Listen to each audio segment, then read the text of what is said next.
मैंने जब इतनी जांचें कराई तो फिर मैंने शिकायत की, सीएमओ से मिला। सीएमओ ने तो क्लीन चिट एक तरह से पहले दे दी थी सीएम पोर्टल की शिकायत पर, बिना मेरा पक्ष जाने।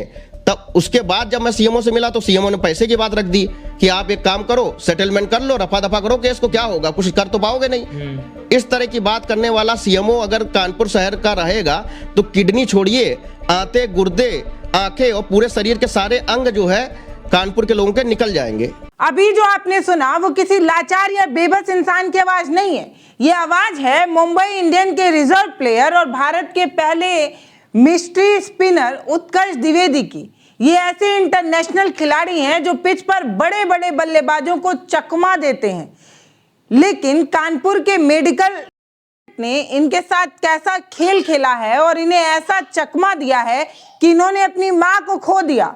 कानपुर शहर में 550 नर्सिंग होम है, लेकिन सच्चाई ये है कि इनमें से ज्यादातर मौत की दुकानें हैं। एक धंधा है जो पैसे के लिए खोला गया है और जिंदगियों के साथ खेल खेलता है।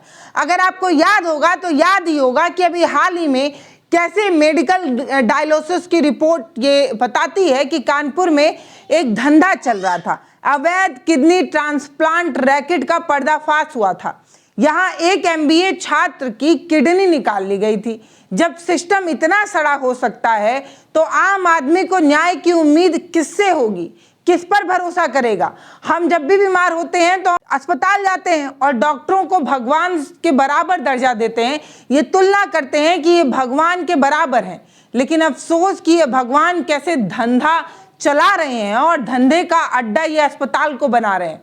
उत्कर्ष ने अपनी मां को कैसे खोया और कैसे एक झोला छाप डॉक्टर ने उनकी जान ले ली, सुनिए खुद उन्हीं की जुबानी। मेरी माताजी एनीमिक पेशेंट थी और कोई बहुत बड़ी उनके कोई भी मेजर मतलब बीमारी भी नहीं थी।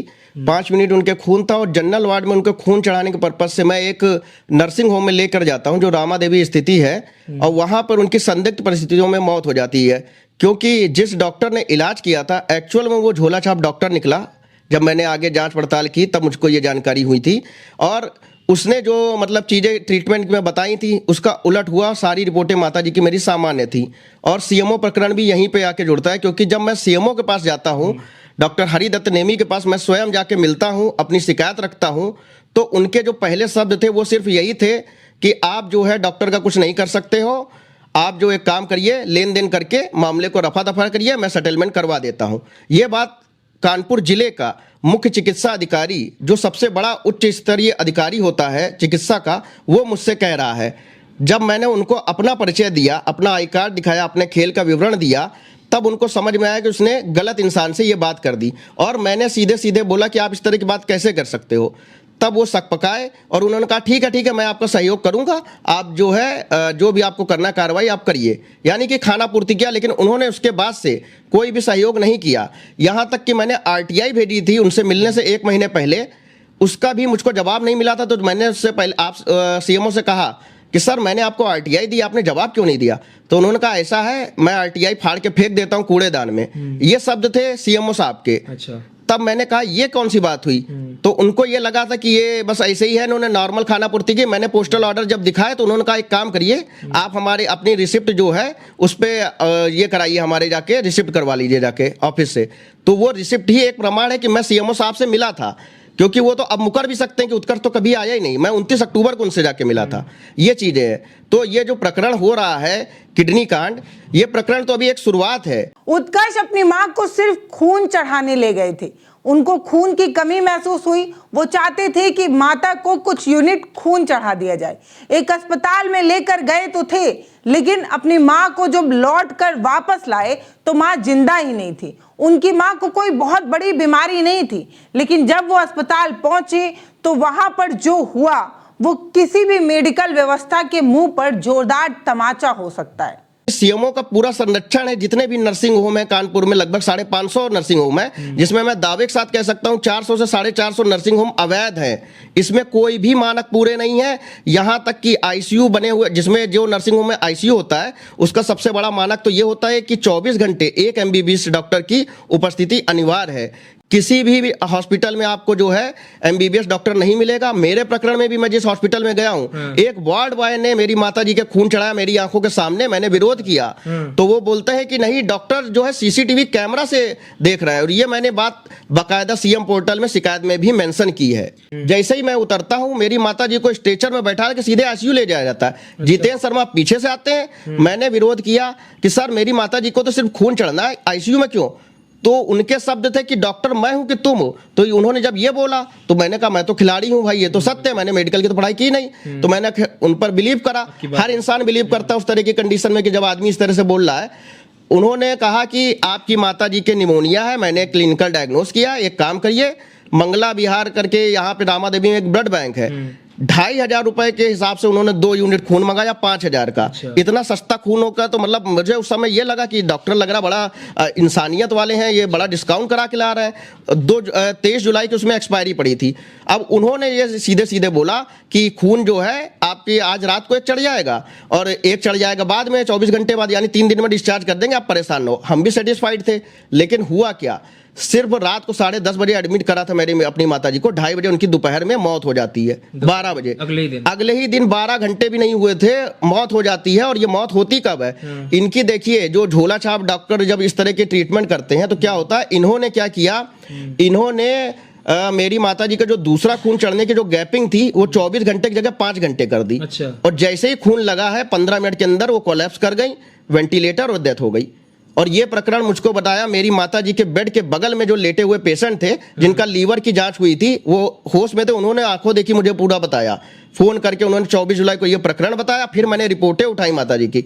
मैंने पाया कि एक्सरे में निमोनिया नहीं, आज भी मेरे पास रिपोर्टें हैं। और बाकी रिपोर्टों की जांच कराई तो टीएलसी सिर्फ 14,240 निकला, जो सामान्य से थोड़ा सा ज्यादा था।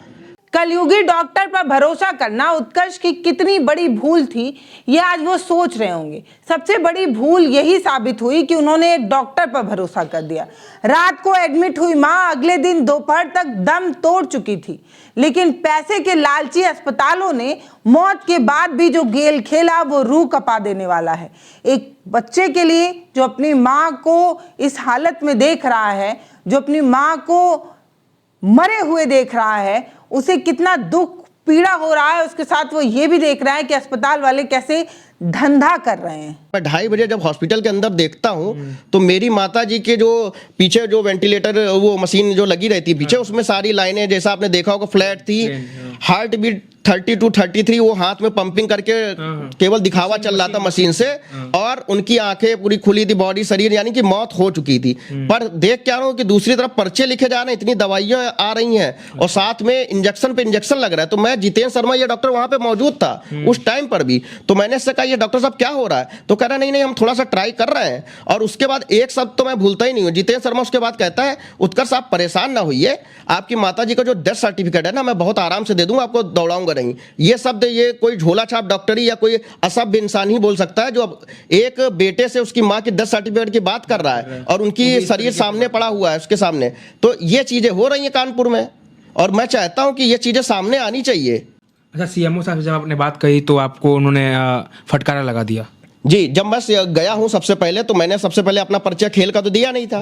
मैं प्रकरण, क्योंकि मैं डीएम साहब से ऑर्डर लेके गया था, तो मैंने उनसे सीधे बोला मैं डीएम ऑफिस से आ रहा हूं और उन्होंने आदेश दिए हैं और ये मेरे साथ प्रकरण हुआ है। और मेरे साथ एक पत्रकार महोदय भी थे, तो उन्होंने कहा कि सर ये झोला छाप डॉक्टर आपके ऑफिस के बिल्कुल जस्ट सामने रोड क्रॉस करते ही ओपीडी चला रहा है, अवैध ओपीडी, जिसके पास डिग्री नहीं है, तो आप कैसे ये करवा रहे हैं? तो सीएमओ देखिए कितना संरक्षण देते हैं। वो कह रहे हैं ऐसी बात नहीं है, वो झोला छाप नहीं है, कोई ना कोई डिग्री तो होगी। जबकि सत्यता ये है कि उस डॉक्टर के पास कोई भी डिग्री नहीं है और सीएमओ को ये सत्य मालूम है, क्योंकि उनके सामने वो है, संरक्षण है और हर महीने की उगाही है।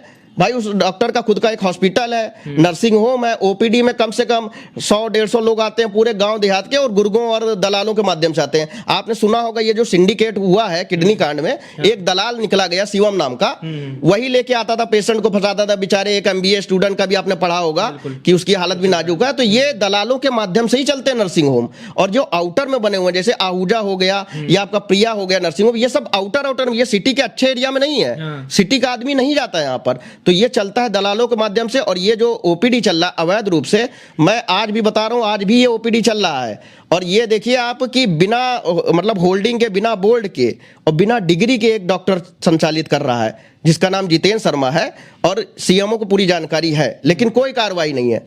आज मेरी माता जी की जो जान गई है उसका 100% जिम्मेदार कानपुर का सीएमओ डॉक्टर हरिदत्त नेमी ही है। अगर उसने पहले रोकथाम की होती, मेरी माता जी की मृत्यु आज नहीं हुई होती। इस समय तो सीएमओ साहब इतना बढ़ चढ़ के भाषण दे रहे हैं, कह रहे हैं कि जितने भी लोग संदिग्ध हैं किडनी कांड में सब पे कार्रवाई कराई जाएगी। जैसे लग रहा है कि उनके इतना ईमानदार सीएमओ कोई है ही नहीं पूरे प्रदेश में। मैं तो सिर्फ यही कहूंगा कि सीएमओ के ऊपर अगर कार्रवाई नहीं की गई तो आप मान के चलिए कि अभी किडनी कांड खुला है और किडनी कांड का खुलासा सीएमओ ने नहीं किया है। किडनी कांड का खुलासा जो 50,000 का लेन देन का मैटर आया, जो पीड़ित था उसने शिकायत की तब हुआ है। ना तो सीएमओ ने किया, ना किसी बड़े अधिकारी ने किया, ना किसी प्रशासनिक अधिकारी ने किया है। ये एक सामाजिक जो पीड़ित व्यक्ति था उसने शिकायत की तब हुआ। जैसे मैं शिकायत कर रहा हूं, मैंने चीजें की है तो कोई सुन नहीं रहा है, क्योंकि भाई सीएमओ जो है हर डॉक्टर का संरक्षण कर रहा है लेकिन झोला छाप का स्पेशल कर रहा है। मेरे पास एक ऑडियो जो है वायरल हुआ था जिसमें मैं सुन रहा हूं कि वो स्वयं कह रहा है कि अल्ट्रासाउंड ऐसे करो, 10 लाख रुपए की जरूरत है, भेजना है हमें आगे। मां की लाश सामने पड़ी थी, डॉक्टर डेथ सर्टिफिकेट का सौदा कर रहा था।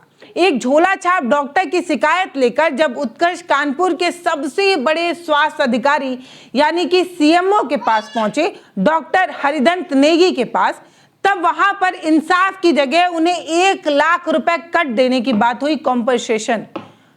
समझ रहे हैं आप? मां की जिंदगी चली गई और 1 लाख रुपए कट देने की बात हो रही है। इससे ज्यादा कुछ शर्म की बात हो सकती है? अगर अस्पताल की कोई गलती नहीं थी तो 1 लाख रुपए कट किस बात का? इसका मतलब ये कि अस्पतालों ने गलती की और सीएमओ साहब उस गलती पर पर्दा डालने की कोशिश कर रहे हैं। इसका यही मतलब तो निकलता है। और इसका क्या मतलब निकलता है, जरा समझाइएगा जरा। सीएमओ जो है हर डॉक्टर का संरक्षण कर रहा है लेकिन झोला छाप का स्पेशल कर रहा है। मेरे पास एक ऑडियो जो है वायरल हुआ था जिसमें मैं सुन रहा हूं कि वो स्वयं कह रहा है कि अल्ट्रासाउंड ऐसे करो, 10 लाख रुपए की जरूरत है, भेजना है हमें आगे।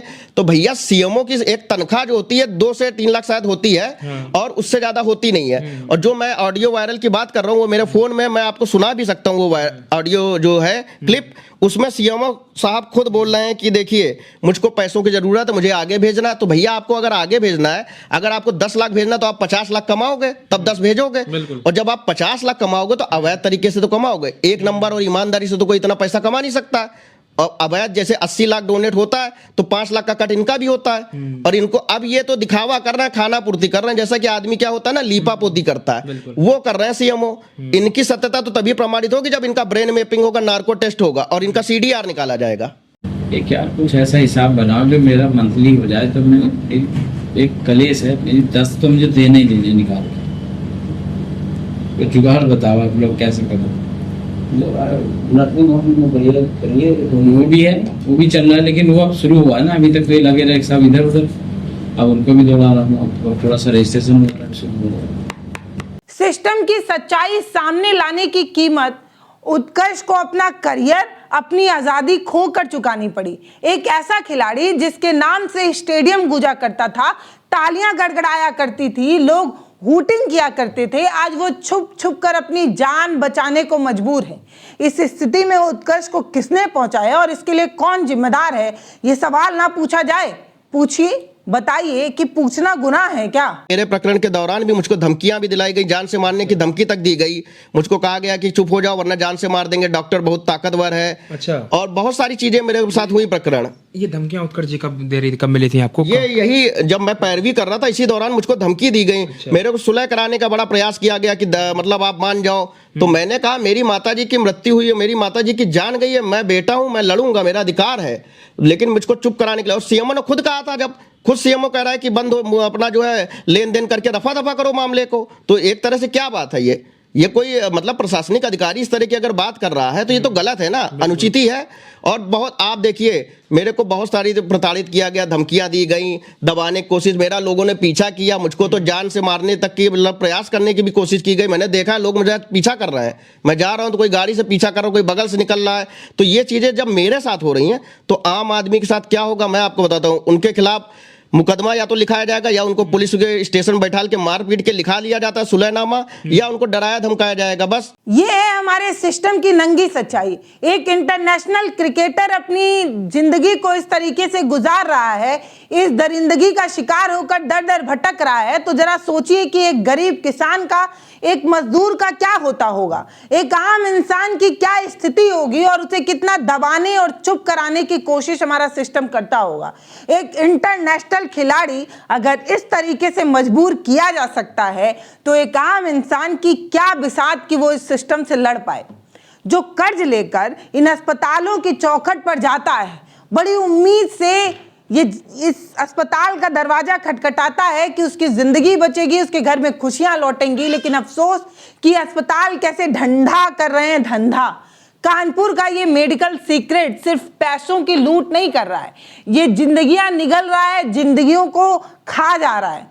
जब सोचिए इस तरीके से भ्रष्ट सीएमओ होंगे, मौत बांटने वाले ऐसे झोला छाप अस्पताल चल रहे होंगे, तो हमारे आम लोग और हमारे और आपकी जिंदगी पर क्या ही असर पड़ेगा, हम कहां तक सुरक्षित रह पाएंगे। आपको क्या लगता है कि ऐसे भ्रष्ट सीएमओ और मौत बांटने वाले ऐसे झोला छाप डॉक्टरों और ऐसे अस्पतालों पर कड़ा एक्शन होना चाहिए या नहीं? अगर इन पर कड़ा एक्शन नहीं होता है तो क्या गारंटी है कि अगली बार ये कोई और ऐसा धंधा नहीं करेंगे, किसी और की जिंदगी नहीं लेंगे और किसी और का खून नहीं चूसेंगे। ये जब किसी मरीज को देखते हैं तो इनको लगता है कि ये मरीज नहीं, कोई एटीएम मशीन आ गई है, इसे जितना स्वाइप करो उतना ही पैसा मिलता है। इसलिए ये अस्पताल मरे हुए शव के साथ भी जो है वो इस तरीके की हैवानियत करते हैं। उत्कर्ष द्विवेदी की ये लड़ाई सिर्फ उनकी लड़ाई नहीं है, ये हमारी आप सबकी लड़ाई है जो अस्पतालों पर भरोसा करते हैं, जो बीमार होने के बाद अस्पताल का दरवाजा खटखटाते हैं। ये उन सब के लिए जरूरी है।